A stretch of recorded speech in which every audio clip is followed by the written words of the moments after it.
Bienvenidos. Estamos hoy aquí con el doctor Joaquín González, profesor de la UNIR, licenciado y doctorado en Psicología, miembro del Departamento de Psicología de la Educación y Psicobiología de la Facultad de Educación. Está aquí especialmente porque, además de todo eso, él es un experto en el tema del ciberacoso escolar. Actualmente es el director del grupo de investigación que lleva por nombre Análisis y Prevención del Ciberacoso. Así es que le tenemos aquí como experto y le vamos a hacer una entrevista para que nos cuente un poco, nos explique qué es esto del ciberacoso, Joaquín. Bueno, primeramente, doctora Benarruy, muchísimas gracias por la invitación, muy amable, y muy buenas tardes a todos.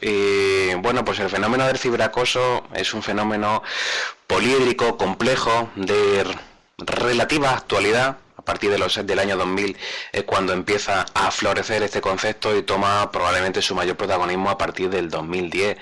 Si somos muy parsimoniosos en la definición, podemos definir como el acoso entre iguales que se realiza a través de las TIC. Y ahí ya englobamos un montón de cosas, doctora Benarruy. Englobamos aspectos del correo electrónico, aspectos web, aspectos de foros, aspectos fundamentalmente de los mensajes, o ya WhatsApp, Snapchat. Hablamos también de programas como Instagram, cualquier tipo de red social, Facebook, microblogging como Twitter, o bien el teléfono móvil como llamadas. En su sentido más general, todo aquello que hoy y cada vez más emerge de las TICs. Eso es lo que podemos denominar hoy ciberacoso de una manera amplia. ¿Y cuál es la diferencia entre el ciberacoso y el acoso más tradicional? ¿Por qué esa diferencia? ¿En qué características se ve o está más? Pues es una gran pregunta la que realiza. Deberíamos de primeramente matizar aspectos sobre el acoso tradicional para que los lectores sitúen cómo se ha definido generalmente el acoso entre iguales, el bullying, lo que probablemente todos hayamos visto, ejercido, padecido en algún momento de nuestra trayectoria escolar. De alguna manera, las cuatro características básicas que se pueden hablar sobre el acoso tradicional y que nos van a ayudar a entender luego el ciberacoso, pues son, por un lado, que hay un sujeto que padece el ejercicio activo de la violencia, es decir, para que haya bullying debe de haber intencionalidad de generar daño. No es solamente un pequeño traspiés que ha tenido un alumno con otro por una cuestión puntual y que se reduzca a anecdótico cuando pasa el tiempo, sino que realmente A tiene intención de hacerle daño a B. A veces no solamente es A, también es A, B más C, es decir, hay una relación de muchos contra normalmente uno. Esa será una relación asimétrica en el número y asimétrica en la relación de fuerzas también es importante para que haya bullying.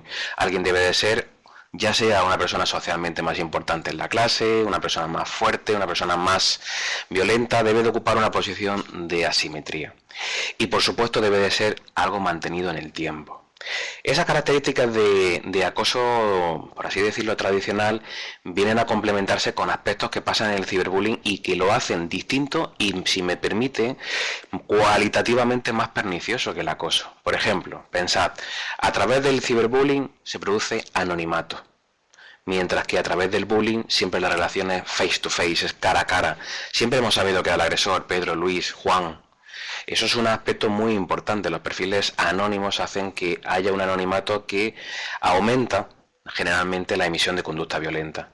Pero no solamente eso, sino que también el ciberbullying puede darse en cualquier contexto, en cualquier situación, en cualquier momento del día, con lo cual el bullying clásico quedaba atrapado dentro del ámbito escolar, dentro del recinto de las paredes, y fuera de él el alumno se sentía normalmente más protegido. Aquí cualquier parte se puede dar, y sobre todo también en cualquier momento, lo que los ingleses llaman 24/7, 24 horas, 7 días a la semana, y por desgracia eso lo hace tremendamente más pernicioso. Y luego, bueno, pues también podríamos comentar, si luego doctora Benarruy lo considera oportuno, pues aspectos como la intemporalidad, que tiene que ver con el ciberacoso, lo que se cuelga en un muro de Facebook, a veces perdura per secula seculorum. Hay una difusión exponencial, sencillamente dando un retweet a mis 300 seguidores consigo que ese mensaje de una u otra manera se amplifique, ¿no? Y a veces pues también el daño es inmortal, tarda mucho tiempo en desaparecer, si es que llega a desaparecer. Claro, muy interesante, doctor Joaquín González. ¿De dónde nació en en usted, esa curiosidad, esa necesidad de investigar sobre el ciberacoso? ¿Cuál es la motivación principal que le lleva a hacer eso? Pues hay dos. Una que es muy prosaica y que quizás a nadie le interese realmente, que tiene que ver con la trayectoria vital generalmente de los investigadores, como usted bien sabe. Y bueno, yo generalmente me dediqué durante mucho tiempo a la conducta violenta. Al incorporarme en UNIR, como bien dice, soy profesor de ese claustro, pues, y profesor de la Facultad de Educación, vi a bien reconvertir el enfoque, las personas a las que iba dirigida esa conducta violenta, a aquellos que es objeto de nuestras sesiones, de nuestro trabajo diario, de nuestra docencia, ¿no? Por eso se viró al punto de pensar conducta violenta en escolares, y a través de esta universidad, con su perfil online, pareció oportuno e interesante al principio. Pero realmente lo que me hizo decidirme por este tema fue un pilotaje que hicimos en el 2014, muy incipientemente, todavía ni siquiera había grupo de investigación como tal, solo había una intencionalidad.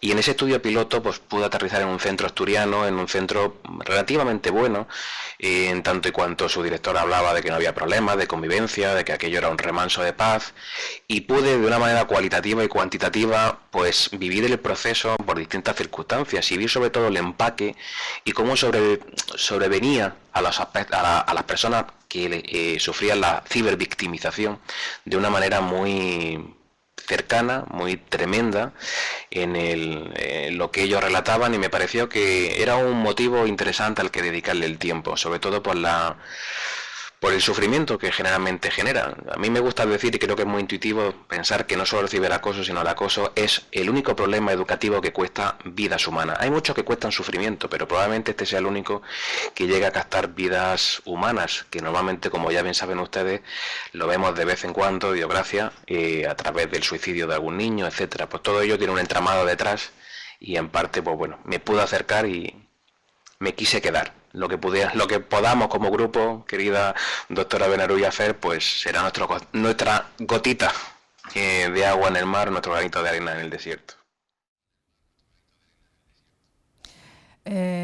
Pues sí, ahí va mi siguiente pregunta. ¿Qué es lo que ustedes están haciendo, como grupo de investigación, ¿verdad? Ustedes están investigando el ciberacoso relacionado con otros constructos de interés y van ahí viendo. ¿Nos podría adelantar alguna de las conclusiones, resultados más interesantes que están obteniendo? Por supuesto, cómo no.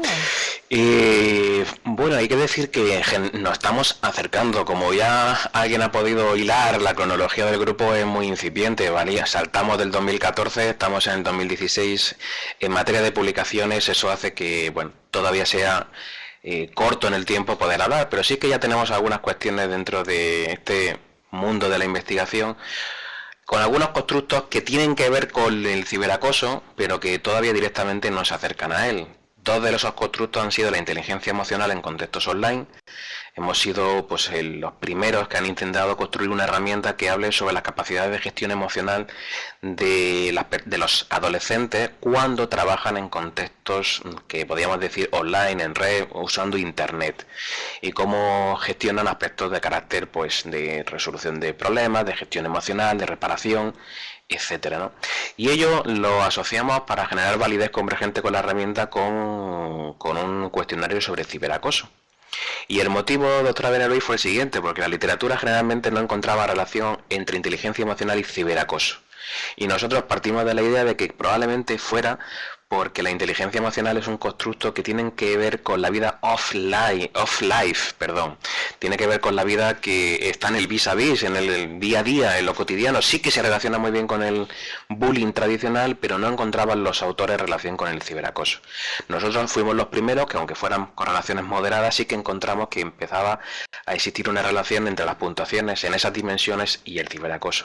De forma que, bueno, a través de ese constructo hemos empezado a intentar comprender que la vida emocional en los contextos online empieza a verse diferente de los que se producen. Es probablemente algo muy intuitivo para un usuario de carácter medio, pero estamos en un momento científico en el que se empieza realmente a trabajar de forma diferencial las emociones que nos suscitan pues estos aparatos generalmente, y lo que tiene que ver con la cotidianidad del día a día y las relaciones físicas face to face, ¿no?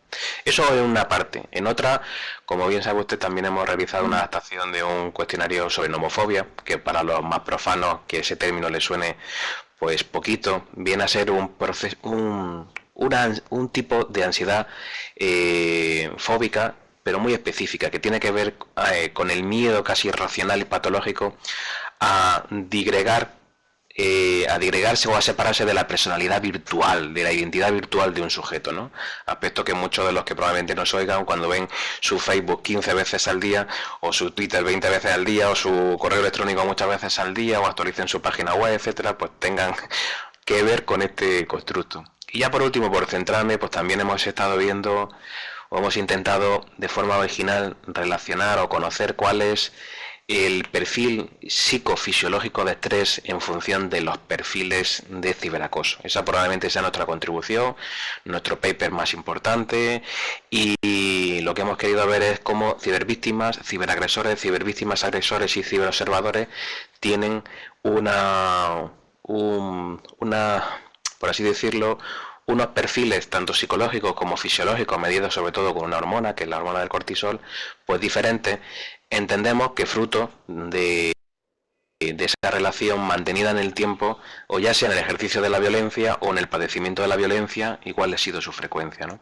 Esa quizás sea nuestra contribución, y bueno, tenemos otros proyectos más como relacionar ciberacoso con altas capacidades, y bueno, ahora mismo con eso creo que es suficiente.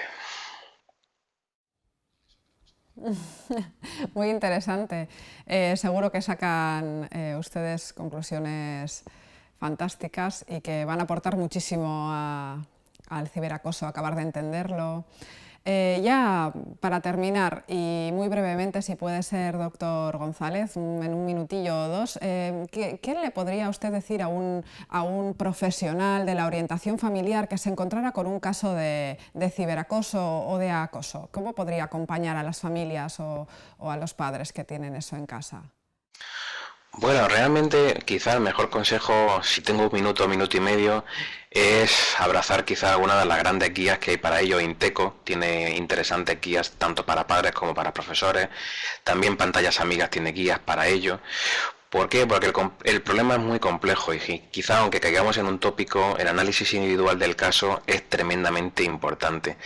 Si tuviera que decir alguna cuestión sobre ella, sobre todo haría hincapié en el aspecto tan importante que tiene cada vez más la prevención y el aprendizaje por parte de los centros escolares, o la enseñanza-aprendizaje del correcto uso del teléfono móvil.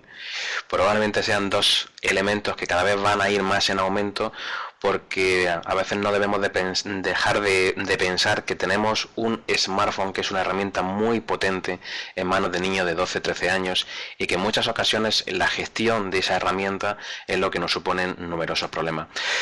Eso para la fase preventiva. Para la fase de intervención, pues evidentemente aquí el enfoque es más difícil, porque muchas veces el problema del ciberacoso se produce fuera del contexto escolar, como les decía. Por lo tanto, la intervención y el conocimiento familiar, a veces hasta también la presencia de cuerpos y fuerzas de seguridad del Estado, como puede ser la Policía Nacional, ya dependiendo de la gravedad o de las circunstancias. Pero sin duda es un problema que no solamente afecta al contexto escolar, aunque se pueda detectar allí, sino que tiene una trascendencia más compleja que el ciberacoso. Que el acoso tradicional, perdón. Muy bien, pues muchísimas gracias, doctor González, por acompañarnos, por responder a nuestras preguntas. Ha sido un placer tenerle como experto y poder aprender de alguien como usted, así que muchísimas gracias. Espero que nuestros alumnos lo disfruten tanto como yo, y nos vemos en la siguiente.